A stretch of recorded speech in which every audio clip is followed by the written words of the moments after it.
Welcome back to the channel, everyone. Thoughtgore here, of course, and today we are going to take a look at a battle in the Nelson. Yes, now this replay was sent in, as you can see, by the Cannibal, and I do want to take a little bit of a moment to recognize those who have sent in replays, and I, being a lazy bastard, never went ahead and recorded those. So I do apologize. I apologize, let me think.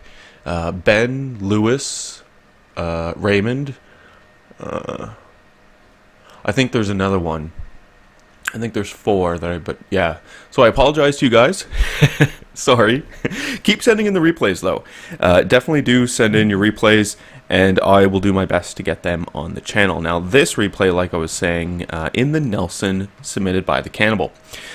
And as we know from the title of the video, it's going to be a fairly epic battle. Little history on the Nelson, of course, the Nelson is one of two ships, Nelson and Rodney. The class itself is Nelson, named after, obviously, Horatio Nelson, Victor, the British admiral who won the Battle of Trafalgar, so named after him. And yeah, it was the first, these were the first ships in the British Navy to feature 16-inch guns, 403mm guns, so they were, you know, quite powerful for their time. It was also the first ships that the British had, and the first battleships out there to feature all of the forward armament on the bow, you know, well, forward of the conning tower, basically. The reason for this was simply that these ships, I think these ships were already in construction during the Washington Naval Treaty, or were already planned, or something to that effect, and the British were allowed to continue to build them. However, concessions had to be made to reduce the overall tonnage. And so what that meant was that when they went to armor the ships, they could only armor the most important parts of the ship, and there was no armor anywhere else, and this was, of course, to reduce weight. The Nelson herself had an interesting career. Well, interesting, I guess. I mean, she fought a lot in the Mediterranean, helping out with convoys across the Atlantic. She fought in the she fought in the Atlantic, helping out convoys coming across from North America to Britain. She helped out in the Mediterranean, helping to intercept different convoys that the Germans and the Italians were sending over. The Nelson, though, is fairly slow. I think it was like 24 knots or something to that effect, which isn't too bad, but when you take into consideration that some of her engagements against the Italians and the Germans were against Italian and German cruisers and battle cruisers, the Nelson couldn't keep up. These ships would just steam away from her, and you know, she was essentially not able to engage with those enemies. But when she was able to engage, the 16-inch guns really did come in handy. Now the Rodney, her sister ship, maybe had a little more of a famous career, and only because the Rodney was the Nelson class battleship that helped, I think it was Force H, that took part in the sinking of the Bismarck. And that is the Rodney's claim to fame. Excuse me. The Rodney herself, also notorious for being unstable and leaking. Apparently there were issues with the riveting on the ship itself, and this resulted in something called planking. And as a result of this planking, leaks would happen, and seawater would come into the ship. You know, efforts were made by the crew to temporarily repair it. The Rodney herself was scheduled for a complete overhaul, I think, at a naval base in the United States, but never actually happened. For the most part, the Rodney served as, I think, for a little while, she was flagship of the home fleet based at Scapa Flow. So most of the time, she just the Rodney herself just stayed moored at base. The Nelson, however, did see these modernizations take place with a significant upgrade to the anti-aircraft ability of the ship. As far as I could tell, I mean, I only did a little bit of research before the video, so obviously correct me if I'm wrong, but as far as I can tell, the Nelson did not suffer the same riveting and planking issues that the Rodney suffered, which is interesting, considering the same class of ship. But as far as I can tell, I mean, again, correct me if I'm wrong. Today, however, in World of Warships, we see the Nelson as she appears here, that Cannibal is sailing out. And she is one of those ships that you can purchase for free experience, and she is a permanent ship that will, basically always be there. I can't quite recall the free experience cost. It's not as dramatic as the, what is it? Missouri. There it is, Missouri at tier 9. The American battleship at tier 9, but it's still pretty good. Now, I definitely do want to get myself a Nelson. I have a little over 100,000 free experience saved right now, and I was thinking about, just continuing to save it and get myself a Nelson, but I'm going to be using that free experience actually for to buy another tier 10, a Minotaur, so we'll see.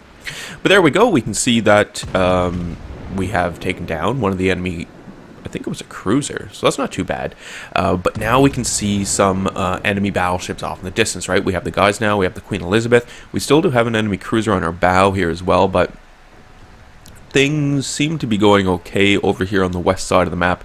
You can tell that, looking at the mini-map, that it's on the east that our allies are really just sort of putting up a defense and really counting on people over here on the west, like Cannibal, to push through.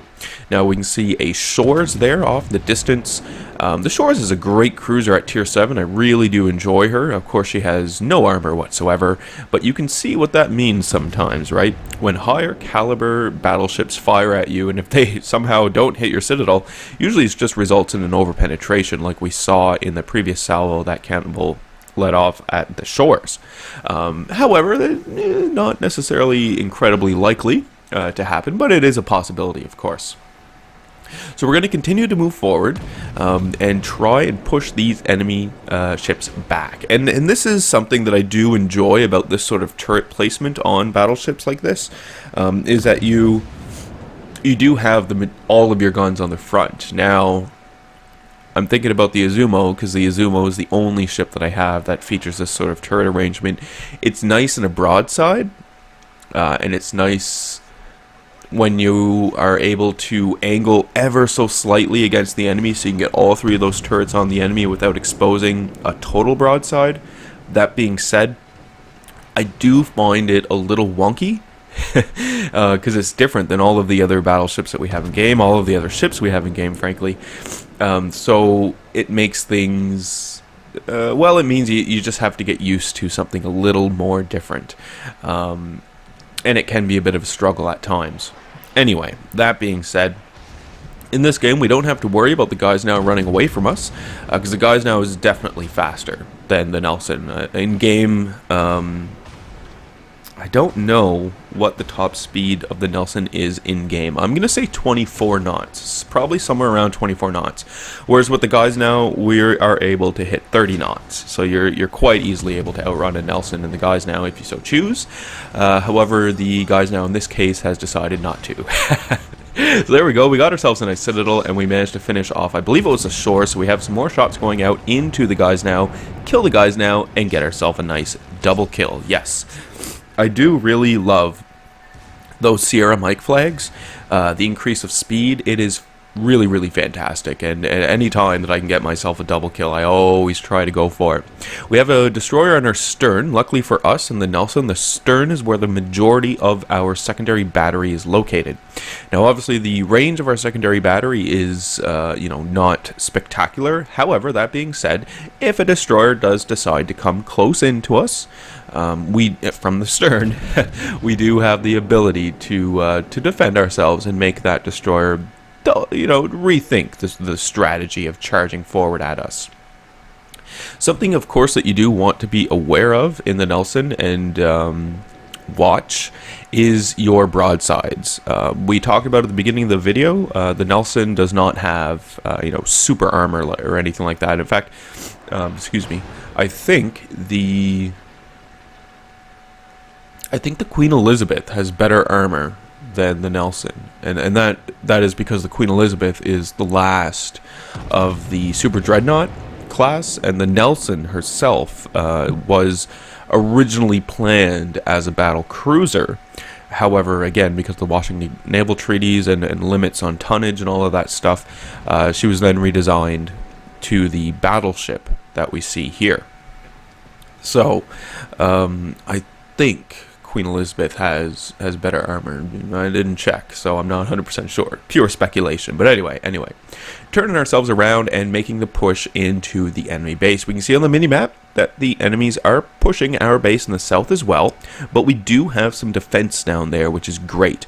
This defense will allow us to continue our push up here in the north, because again, looking at the minimap, we can see that about 3 allied ships, including Cannibal, who are up here in the north, able to put pressure on the enemy base, and then the majority of our ships, well, we have 1 allied ship directly able to defend our base, and the remainder of the ships are in a good position to actually turn back and go help our allies. One thing I'm curious about with the Nelson, for anyone who has a Nelson, feel free to answer the question in the video comment section below, including Cannibal. Is the HE of the Nelson, is it, good? Like the HE of the King George and the next British battleships? Is it the same thing, or is this, or is the Nelson, a little different, and really the AP is great? Because we've seen the AP in this game here do some incredible things. So I'm not 100% sure on that one. But anyway, we are going to turn south, and we are going to help out some of our allies down here who are defending our base, because we can see the majority of the enemy ships that are remaining are in fact down here in the south. If we take a look at even just the 3 allies that we have in front of us, you can see that these allies do not have a whole lot of hit points remaining, so they would definitely benefit from our presence. We see the October Revolution there off in the distance. I did get mine, and I'm curious. I do have some recordings of it as well, actually, and I, of course, same old story, meant to put it up on the channel, never got around to it. But I'm curious what you guys think of the October Revolution. I'll get a video out and on that ship, and we'll talk about it some as well. But yeah, just curious what you guys might think. Anyway, we can see that we are now starting to defend, get some defense ribbons here of our base, and hopefully as well starting to make these enemies think about some of their life choices, right? Whether or not it was a good idea to go down there and to go down there to our base, to Cannibal's base, and just charge it and start attacking it. Whether or not that was a good idea, that's what these people are going to learn here very quickly. So more shots out onto the October Revolution. And they were high explosive, so you can see that we did manage to set that player on fire. We've got, 4 enemy ships to deal with here, so it's looking a little iffy, but we do have some support with us as well. Now we can see an enemy Nelson there off in the distance, and this obviously is going to be a ship that we want to take out as best we can. And luckily for us, this Nelson is giving us a full-on broadside, so we go ahead and get our AP 16-inch guns downrange, and hopefully we're going to take down that Nelson. Do a bit of damage. RNG just wasn't with us, but maybe the next salvo. Luckily though, that Nelson is on really low health, so hopefully some of our allies can step up here and help us out with the player as well. We can see that we do have an enemy Cleveland here in front of us, and the Cleveland is giving us a nice broadside. This is very good for us, very bad for the Cleveland. Not sure what the captain was thinking, although to be fair, it's not always that the captain isn't thinking. For example, it's simply that they have to turn, and there are many ships shooting at them, and no matter what they do, they will be exposing a broadside to someone, right? To be fair. So we can see that we did a bit of damage there to the enemy Cleveland. We've got the Revolution here in front of us as well. Managed to get ourselves a nice Confederate medal, which is not too bad. And then there's the enemy Cleveland once again. So we'll go ahead and get those shots off into the Cleveland. Hopefully those will go in. There we go. So it'll take down the Cleveland. Perfect. We can see the Nelson in the background as well. A little bit of health. We have the Königsberg, and then we have the Revolution here, who is closest to us. So we're going to go bow in, which is always an excellent move.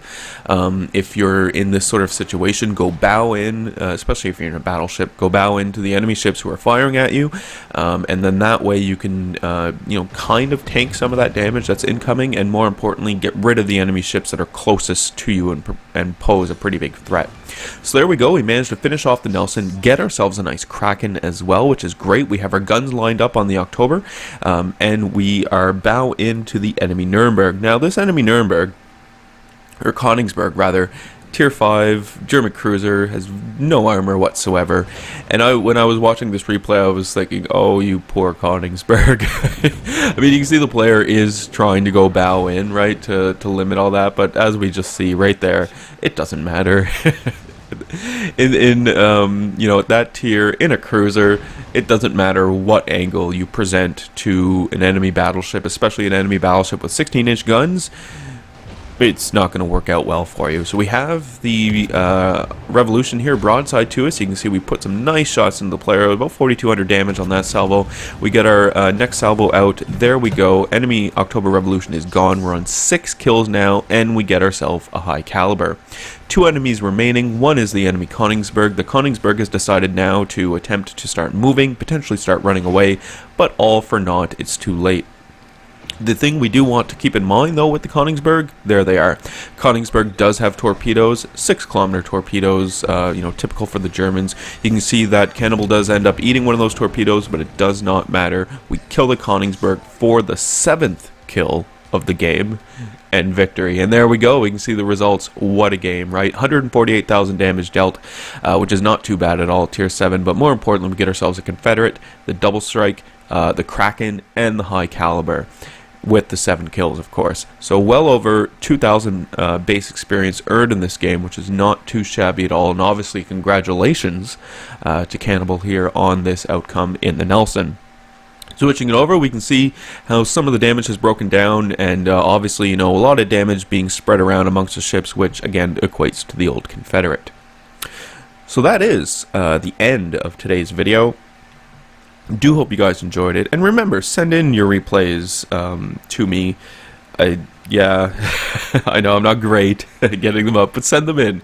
If you've got it and you're wondering, oh, I don't know if Thoughtcore is going to like it or not, it doesn't matter, just send it in.